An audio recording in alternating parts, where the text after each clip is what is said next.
Jeremy Kyle has credited his fiancée with saving him after sinking to his lowest when his ITV show was cancelled following a guest's suicide. Speaking to The Sun, the TV host, 56, praised Vicky Burton, 38, who he is due to marry following 6 wedding postponements, for her assistance during his dark days, which peaked when he turned to anxiety medication to alleviate his depression. He said, "She's seen me at my best, and at my lowest ever ebb, and still wants to marry me. She is the love of my life and am a very lucky man."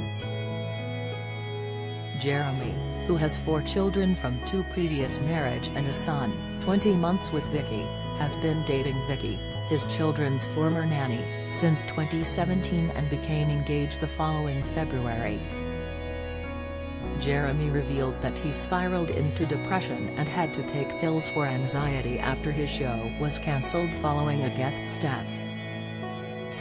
The former daytime TV host said he couldn't leave the house or even open the curtains after being left completely devastated at losing his job. The show was axed in May 2019 after Stephen Diamond, 63, is believed to have killed himself less than a week after failing a lie detector test while filming an episode of the show. That show was not broadcast. Breaking his silence on the axing, Kyle said he felt awful at being scapegoated over the death, saying that accusations often seem to be leveled only at me. Speaking about Vicky's role in helping his recovery, he said, "I could not have done it without her. She's just been so balanced and grounded and supportive. She's not from that TV world and her advice has really helped me find perspective. I would give Vic massive credit for getting me back on my feet. She's seen me at my best, and at my lowest ever ebb, and still wants to marry me. She is the love of my life and am a very lucky man."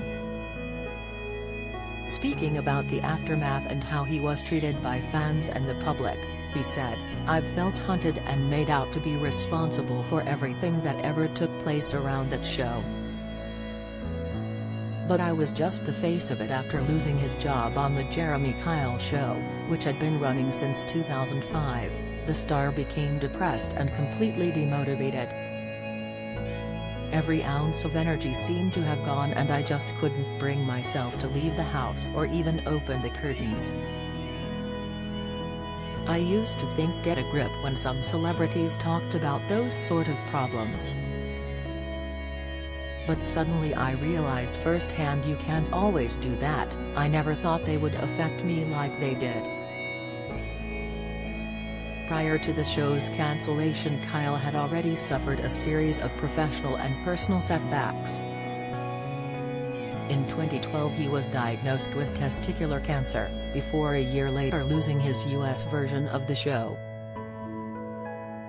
He had also gone through a very public divorce from wife Carla in 2016, something which was often picked upon by guests looking to hit back at Kyle's personal questioning. Jeremy shares a daughter Harriet, 30, with his first wife Kirsty Rowley, who the now father of 5 married in 1989 before divorcing in 1991. Harriet made Jeremy a grandfather in 2018 with the birth of her child. He later welcomed children Alice, 17, Ava, 15 and Henry, 11, with his second wife Carla, who he divorced in 2016 after 14 years of marriage. It was, however, he says, his fiancée Vicky who encouraged him to see a doctor after the axing and he was diagnosed with anxiety disorder. The diagnosis, Kyle believes, is what helped him to get back up and start to rebuild things. Kyle, who is believed to be planning a return to television with a new series, gave his sympathies to Mr. Diamond's family, describing his death as a terrible tragedy. Mr. Diamond, a construction worker, died from a morphine overdose days after filming his episode on the show. He had also been suffering from an underlying heart problem. He applied to be on the show to prove he had not cheated on his ex, but failed a lie detector test. Family members have said that the events on the show were too much for him to cope with. An inquest into the death is still ongoing. Kyle added that he would not comment at the moment on the death and circumstances surrounding it, but that when the time is right and it is appropriate to do so, I will have my say. For confidential support, call the Samaritans on 116123, or go to www.samaritans.org.